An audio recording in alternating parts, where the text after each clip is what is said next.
আমি মানে না আসলে নয় যে তা নয়, কিন্তু আমারও তো ইচ্ছা করে যে আমাকেও এখানে থাকতে হবে, অতএব আমাকে তাকেও সামলাতে হবে, এখানেও সামলাতে হবে।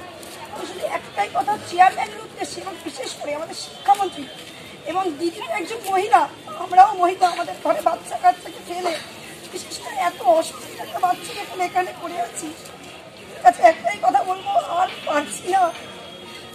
আমি তো একটা মা, আজকে কিভাবে এখানে এসেছি সেটা আমি জানি। দয়া করে আমাদের যে 1042টা সিট অবিলম্বে আমাদের এই সিটে আমাদের সকলকে নিয়োগ দিন। এভাবে আমাদেরকে এখানে পড়ে যাতে আমরা মরে যাই সেই ব্যবস্থা করবেন না। হাত জোর কাছে আমার কাছে এই দয়া করুন আমাদের, আমরা আর পাচ্ছি না।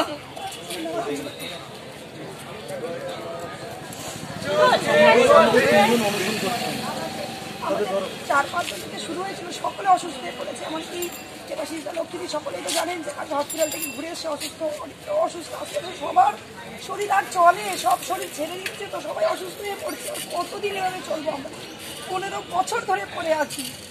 তাহলে এবার তো আমাদের দিকে তাকাক তিনি, এবার তো আমাদের দিকে তাকাক চেয়ারম্যান, তো এবার দেখুক এই ছেলেমেয়েগুলো কি চাইছে রাস্তায় পড়ে মরে যাক।